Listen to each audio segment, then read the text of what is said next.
Episode 3 begins with a flashback of Sung-hyo competing in an important swimming race that could secure him a spot on the national team.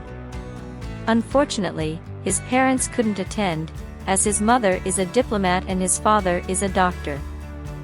However, Suk-ryu is in the crowd, cheering for him with boundless enthusiasm. Her excitement is almost a spectacle in itself, showing how much she supports him despite their frequent arguments. In the present, Sung-hyo suddenly wakes up to the sound of Suk-ryu yelling. Immediately, he starts bickering with her through the window. After their brief spat, he goes back to sleep, and the flashback resumes, showing Sung-hyo winning the race as Suk-ryu cheers loudly for his victory. At breakfast, it becomes evident how distant Sung-hyo's family members are from one another, hinting at underlying issues. Later at work, Sung-hyo is introduced to a new client interested in building a luxurious retirement home for the wealthy. However, his heart is focused on a design competition to renovate the gymnasium at the school where he used to swim. Meanwhile, Suk-ryu creates an unemployment schedule for herself, filled with time slots for relaxing, playing games, watching TV, and napping. Feeling bored with her routine, she invites Sung-hyo to read a comic book with her, but he ignores her. Undeterred, she tells him what time she'll be at the bookstore.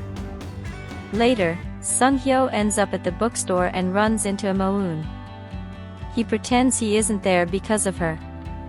After they leave, Suk-ryu tries to plan something to fill her free time between 8 p.m. and 10 p.m. but gets frustrated when they refuse to join her, citing their work commitments. The next day, Suk-ryu is at her parents' restaurant when she encounters her former teacher, now the principal of the school she attended. She helps the teacher carry an order, and they meet Sung-hyo, who is at the school gathering details for the gymnasium renovation project. The teacher asks Suk-ryu to give a special lecture to the students, highlighting her work at a prestigious company like Grape.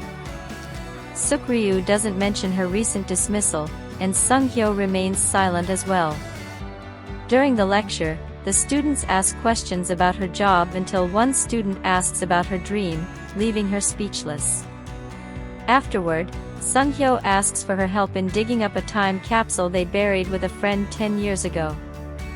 Despite her complaints, she agrees to help, but they eventually give up when they can't find it. Meanwhile, Moon is in an ambulance stuck in traffic with a critical patient.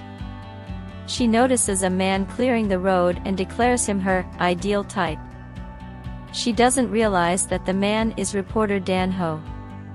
Sung-hyo and his co-founder, Myung-yu, have a tense meeting with a potential client who wants them to plagiarize architectural designs.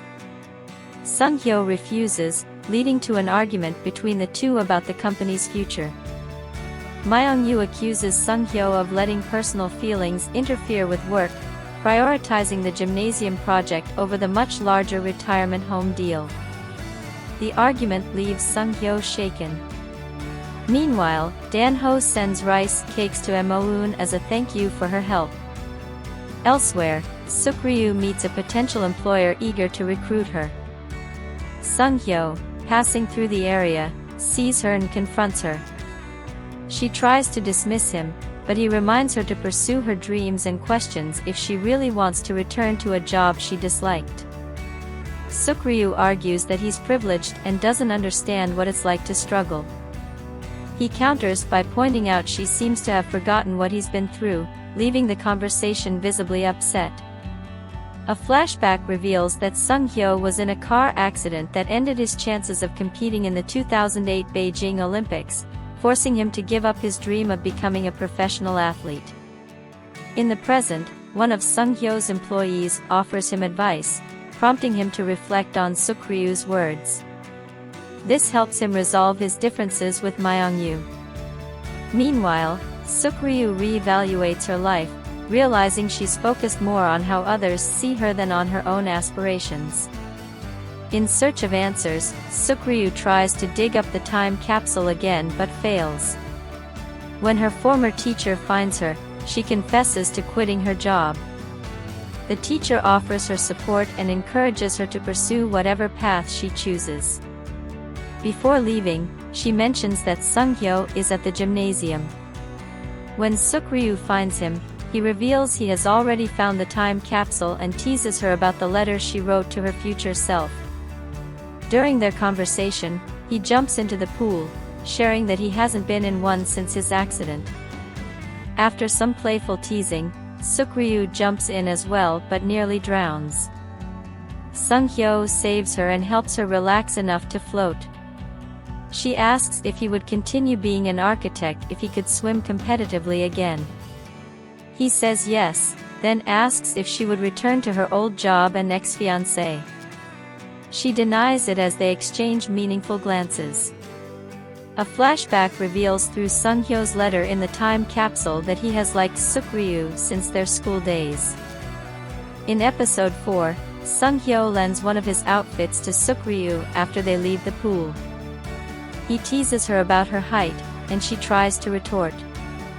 They eventually open the time capsule and read their individual letters, only to discover that Moon's letter isn't there. As Sukryu reads his letter aloud, he's shocked by what he wrote. He wants to continue reading it, but it leaves him panicked. He runs straight home, trying to prevent her from stealing it. Later, he tries to convince himself that his feelings for Sukryu belong in the past, back in high school. But who believes that? The next morning, we learn that Sukryu's family is struggling financially, while Sunghyo's mother is preparing to leave soon and seems irritated when her husband asks her about it again. With nothing to do, Sukryu bumps into Sunghyo and accompanies him to his company for a coffee. Myungyu informs them that Sukryu's old company, Grape, wants to work with them, which makes Sukryu uncomfortable. A friend of Myungyu, an architect in the US, recommended their company. The issue is that none of them speak enough English to communicate fluently, so Myungyu tries to convince Sukryu to be their translator. Despite Sunghyo's objections, she reluctantly agrees to take on the task.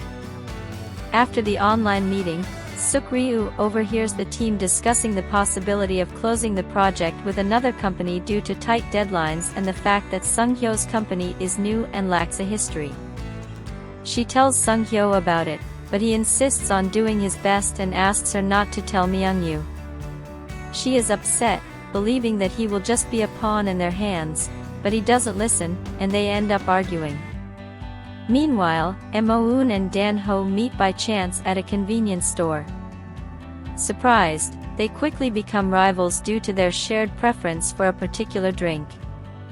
Later, Sukryu and Sunghyo also run into the two, and they all talk.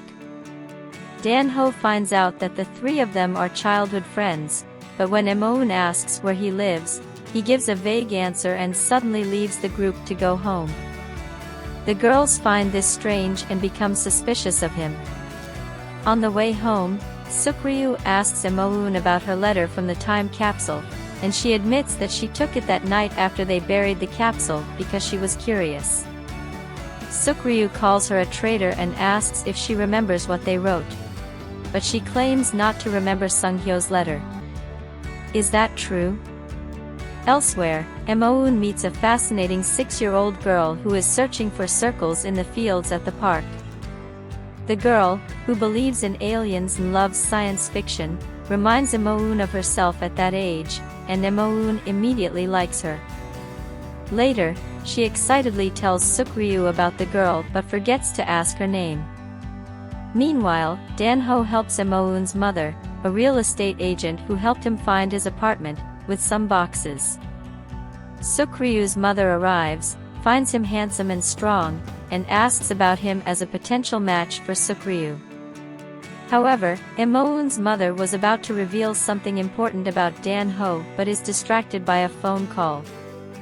Dan-ho and Moon continue to compete over shared preferences and tease each other.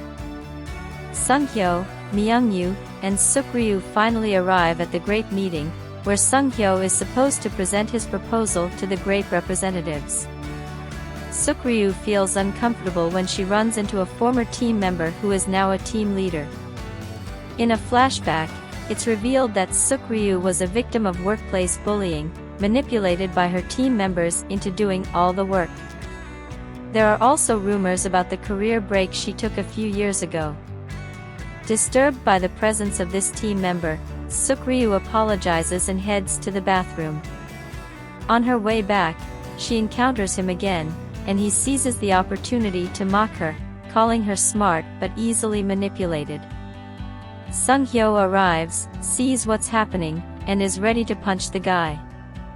Suk-ryu intervenes, and for the first time, she reacts. She hits the man from Grape, threatening him with evidence of his misconduct and manipulation at the company. Suk-ryu goes for a walk, asking to be alone, but Sung-hyo follows her. He comforts her, telling her she's a victim of workplace harassment and shouldn't blame herself. He takes her to Namsan Tower, where they lock a love lock on the wall, cursing all the people who harassed her. She tells Sung-hyo she's impressed by him, and he jokes that she shouldn't fall in love with him. She says it's because of the incredible project presentation he did. Myung-yu calls and informs them that Grape has offered them a different job since they liked their designs. He also reveals that Suk-ryu's former team member was fired. It turns out Myung-yu was very clever and pulled off a show. He recorded their conversation and is friends with Grape's vice president. Suk-ryu immediately hugs Sung-hyo upon hearing the news. In a flashback, we see that Suk-ryu skipped an important mock exam to support Sung-hyo at his tournament. Dan-ho took a photo of them back then. He sends that photo to Suk-ryu in the present. Another flashback shows Sung-hyo visiting Suk-ryu in the United States, bringing many things from Korea. She hugs him when he shows her that he brought her favorite books. The episode ends with both the hug from the past and the one in the present, leaving Sung-hyo blushing, clearly moved. If you enjoyed this, give it a like and subscribe to the channel to stay updated with summaries of the best dramas right here.